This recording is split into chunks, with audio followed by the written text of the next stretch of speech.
So I'm glad you're sticking with us, and I hope that you're finding value in our course on deferred prosecution agreements. Now we're going to start getting into government investigations in this fifth module of the program. And in this module, we want to really help business leaders and members of the business team understand how government agencies begin investigations. Now, at the start of most investigations, neither business leaders nor frontline staff will even know that government agencies have taken an interest. But despite a lack of knowledge on the company's part, investigators may be gathering evidence to build a case against the company. And that case could potentially bring the company down and even bring charges for white-collar crimes, as we discussed in the previous module. Now, for more insight, we can turn to an article that Mark Eichorn published. And in his article titled, "If the FTC Comes to Call," Mr. Eichorn, an FTC administrator, wrote, all of our investigations are non-public. That means we cannot disclose whether anyone is the subject of an investigation. FTC staff typically begins with an informal investigation, usually by reviewing publicly available information or even reaching out to the company directly. What we learn may lead us to conduct a full investigation. Those aren't my words. Those are the words that you can pull right from this ftc.gov website blog article under news and events, blogs, business blog, and so on. You can just Google Mr. Eichorn's statements, but we, of course, provide a link in the PDF, which is taken right from the FTC website, and it confirms that government agencies begin their investigations in secret. Now, other readily accessible information suggests that all government agencies operate in the same clandestine manner. The agencies gather information until they choose to file a case. And by the time an agency files a case, the investigators have an abundance of evidence that they believe will allow them to prevail in a lawsuit. They may sue the company or an individual in a leadership position. They also may bring charges against people working in the company. Leaders at the Securities and Exchange Commission, for example, reveal that they begin investigations in the same way as the FTC. The SEC investigators may notice unusual trading activity on public exchanges, or something in the media may perk their interest. Another pathway to an investigation may start with a whistleblower-type complaint from a customer or from an employee who wants to cash in on a reward that follows a settlement. Any of those scenarios could lead to a government investigation. Now, the target of the investigation may not know about the investigation until the day of a subpoena, a raid, or an arrest. But by the time the agencies will have gathered mountains of evidence, then that's when they really start to reveal their hand. By the time they start coming with an investigation that you're going to know about if you're a business owner, they've already got a lot of evidence. So if an investigative agent or an officer of a government agency gets a hint of potential illegal activity, either by a whistleblower, via another active case, or through various data mining techniques, the agent is going to begin to investigate further. Once the investigation begins, investigators within the agency, together with government attorneys, will decide whether or not to proceed. If they choose to proceed, they may identify witnesses, subjects, or targets, as we discussed in the previous module. None of those people will typically be aware that government officials have begun making inquiries. So business owners would be really wise to remember that government investigators advance their careers by bringing people or businesses down. They always tend to view evidence from a light that is unfavorable to the business or to the target of an investigation. Once government investigators identify a potential witness, subject, or target, they start to accumulate evidence that will sustain a finding of guilt. It is less likely that investigators would value evidence that tends to exonerate a person. That type of evidence, if it reveals that the person didn't do anything wrong, that's going to get set aside if the investigators and the attorneys are really trying to accelerate. Now, we've spoken with thousands of business people that have gone through government investigations. In fact, every member of our team has gone through an investigation. When investigators found evidence that would weaken the government's case, many people have said that the agents would purposely ignore it. And for these reasons, we encourage people to keep very accurate records that may help defend them if there are charges of wrongdoing. That could have saved people a lot of headache. And that's why I think it was the first module, I showed you our model of how we create a narrative, a story about a corporate story and messaging, both in written words, but also in a visual context that helps everybody understand the different functions within the institution and how they all work together. Like all sales leaders will train their team to overcome objections, investigative teams are going to train their staff to look at all evidence with a very suspicious eye. Unethical government investigators may even try to hide exculpatory evidence, the type of evidence that will tend to exonerate a person. All business leaders should remember that perspective or framework that investigators bring to their job every single day. A government investigator prepares for promotions by identifying deception or non-compliance with regulations. With the growth of our government, legislators and administrative agencies have many laws and regulations that lead to fines, injunctions, disgorgement, and potentially criminal prosecutions. Investigators advance their careers when they find wrongdoing. And so for these reasons, every team member grows stronger with a better understanding of how to comply with regulations. Training team members may serve as a great preemptive measure to help a business serve the enormous expenditure of defending against a government investigation. So now let's talk about the investigative phase. What happens? Well, generally speaking, many investigations begin with some type of complaint. And the complaint may come from a disgruntled customer, a competitor, supplier, the business community. Employees, too, may alert government officials for what they perceive to be wrongdoing by acting as internal whistleblowers. So in the macro sense, we know that high-pressure prosecutorial tactics lead to many government investigations. Every year, our nation spends more than $100 billion to maintain our nation's jails and prisons. It's something that I know a lot about, and it's one of the reasons I try to bring this information. Because to keep those jails and prisons full and to keep the ecosystem growing, investigators are going to work to bring more charges against more people and businesses for white-collar crimes. And that's something that every business leader or every consultant that works with business owners should really do something about. Although some people have a criminal mindset and begin businesses with an intent to deceive or defraud victims, many people commit crimes without any intention or knowledge that they are violating laws. For example, the crime of cash structuring, which is a money laundering offense, has led many people to prison. And despite those people not having had any intent to break the law. Cash structuring makes it a federal crime for any person to make cash deposits in certain circumstances. If prosecutors can prove that a person made a series of deposits that were under $10,000 for the specific purpose of evading the requirement to file a currency transaction report, whether that was the intent or not, the prosecutors may bring criminal charges.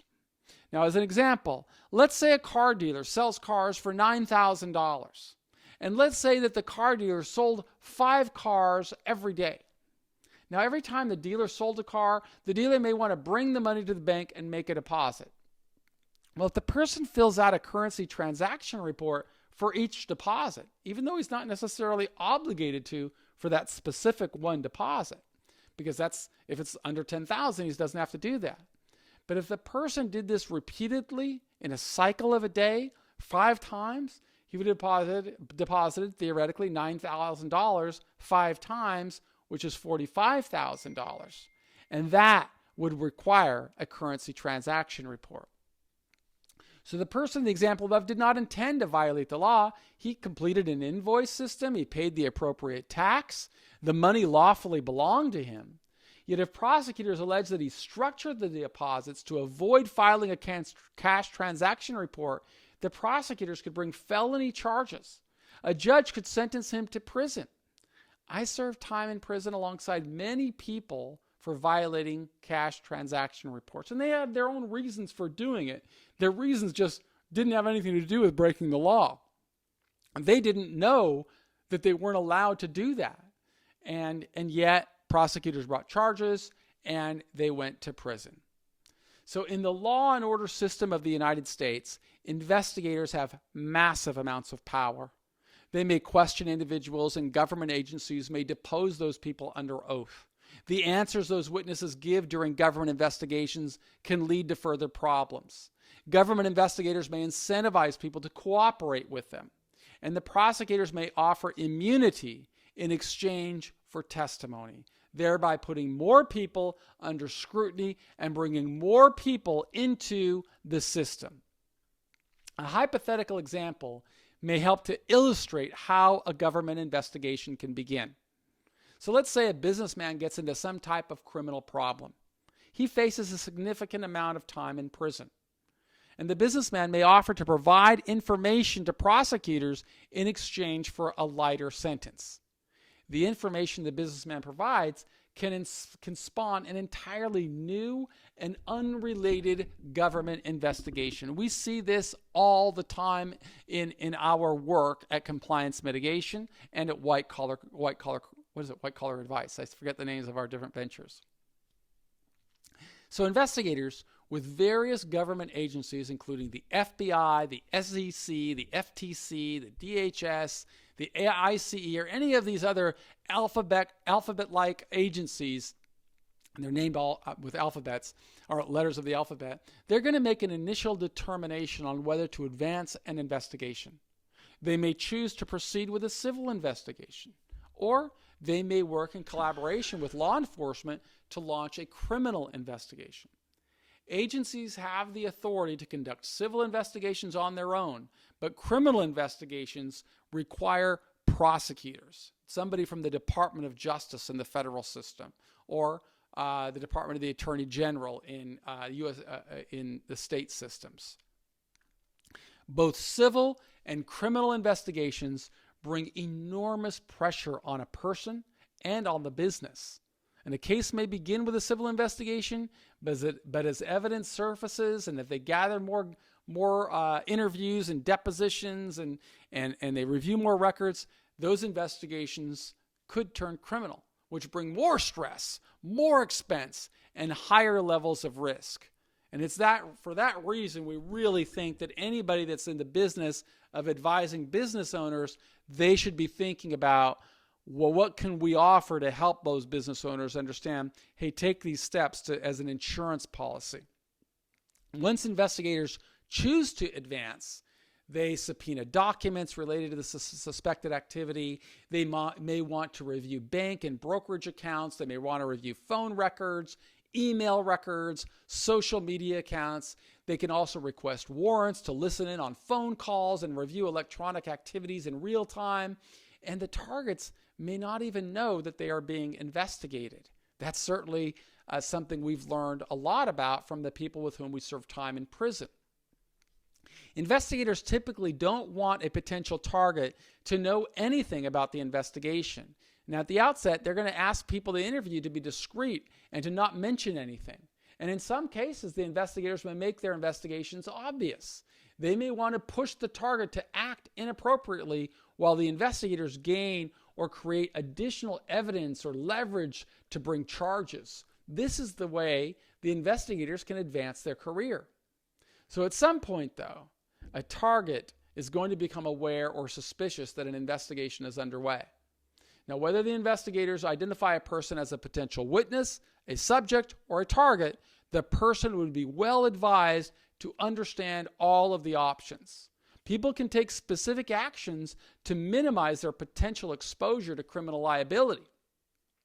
And the earlier a person can persuade investigators or prosecutors that a crime did not take place, the more likely that person is going to be to negotiate the best possible outcome, which is no problems with the criminal justice system.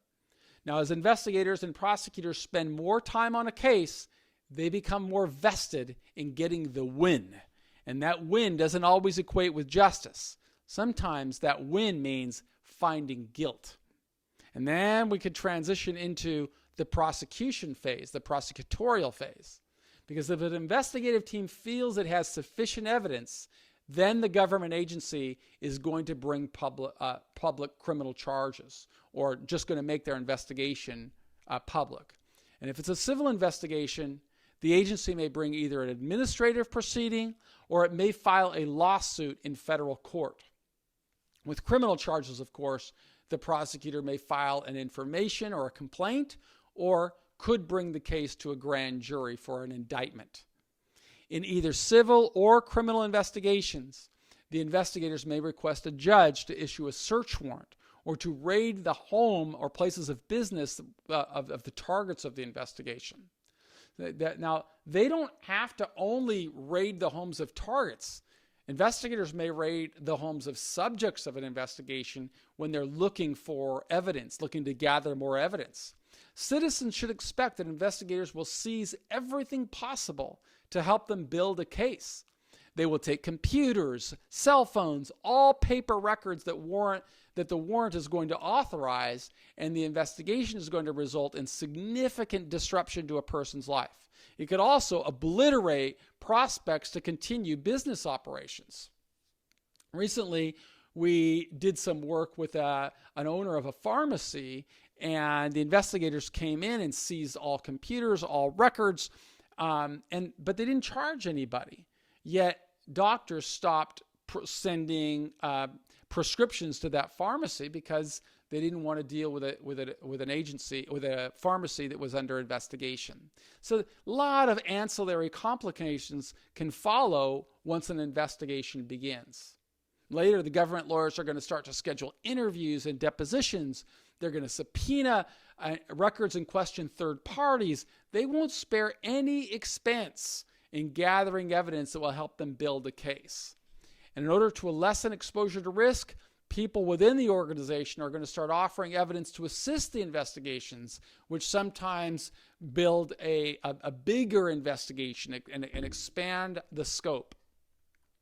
Investigators typically are going to coordinate a strategy that's going to undermine the business and the personal life of every person involved, because that's the nature of a government investigator. You know, we should give an analogy that might help, and I like to quote Aesop's fables that tells a story of the scorpion that wants to cross from one side of the river to the other side of the river, but the scorpion doesn't know how it's going to make it across. And then Aesop tells us that the scorpion sees an otter in the water, and it requests a ride across the river on the otter's back. Logically, the otter responds, but if you ride on my back, you're going to sting me and I will die. And the scorpion responds, but why would I do that? I'm asking you to help me. I wouldn't sting you. And the otter agrees, and he allows the scorpion to climb on its back, and the otter swims across the river. And just as it gets across the river and the scorpion is ready to get off, the scorpion stings the otter. And the otter whimpers, but why would you sting me? I helped you by bringing you to the other side of the river. Now I'm going to die. And the scorpion responds, it's in my nature. So remember that fable from Aesop, because it is in the nature of everyone on the investigative team to convict people and businesses. They build their careers as government investigators by bringing high-profile investigations and convictions.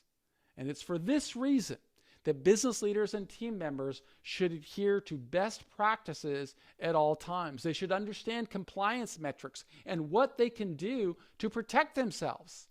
Some of the fallout from a government investigation includes reputational damage that is just difficult, if not impossible, to overcome. Local and potential national media will offer salacious details, and the investigators are going to feed them more to sow seeds of doubt and to make a person look the worst he can possibly be, because that helps the case. Internet searches are going to place a government's press release at the top of a search result. And such reputational damage can lead to enormous complications for a business and for the individuals identified in the media report. Blogs and posting boards are going to follow, leading to further stress. So a government investigation will likely lead to the loss of clients, to the loss of business associates, to the abandonment of friends, and to avoid being tainted by the investigation, people will scatter and sever ties. Our team has numerous examples that show how government investigators will taint unrelated parties. We know of a medical office that terminated a woman's employment because authorities brought an indictment against her husband. Didn't have anything to do with a medical practice, but the investigators just wanted to let the business know to look out for this woman, and the business didn't want to be involved. And so the collateral damages follow when the business goes, oh, we can't be associated with this, and they fire her. This is the grand inquisitor-like tactics and all the collateral damage that follows when somebody becomes involved with this type of a problem. I mean, much like business owners crave favorable press for the services they provide, investigators welcome the shock and awe of a well-publicized investigation. And for this reason, they frequently are going to favor that pre-dawn raid at a target's home with dozens of agents sporting massive amounts of firepower that's going to bring the attention to the media of this investigation. Investigators use these aggressive tactics routinely for strategic reasons. It builds their case. They want the targets of an investigation to act irrationally. They want people to protest innocence or to lie in the investigation, because as we described earlier, lying to a government investigator is going to expose the person to more criminal liability. So although the target may be new to the proceeding, it's important to remember that the investigator knows and understands that with a show of force, some people are going to start lying. And when those people lie to law enforcement officers, they're breaking Title 18 of the U.S. Code, Section 1001, and investigators are going to use those lies as leverage, threatening imprisonment and other problems to induce further cooperation.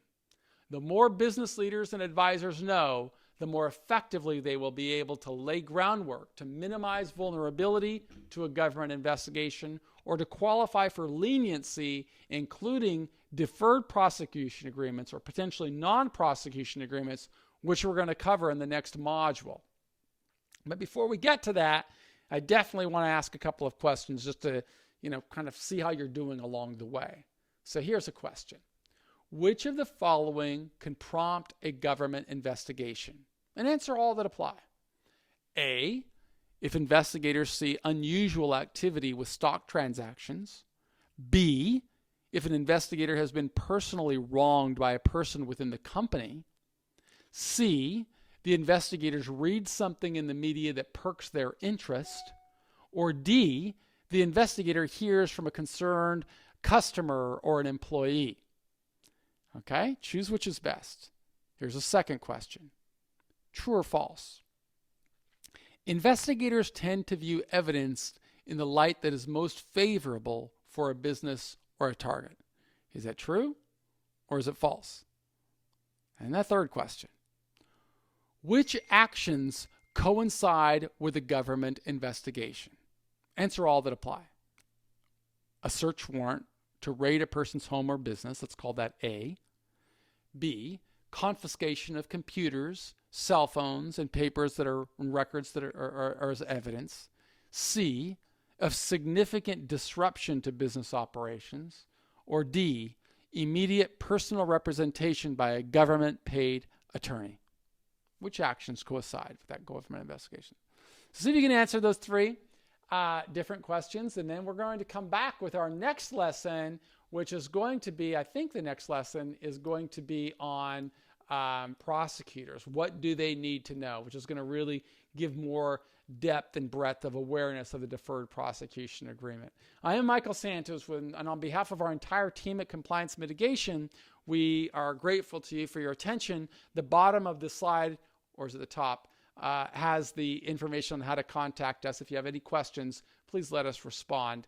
We're looking forward to serving you. Thank you.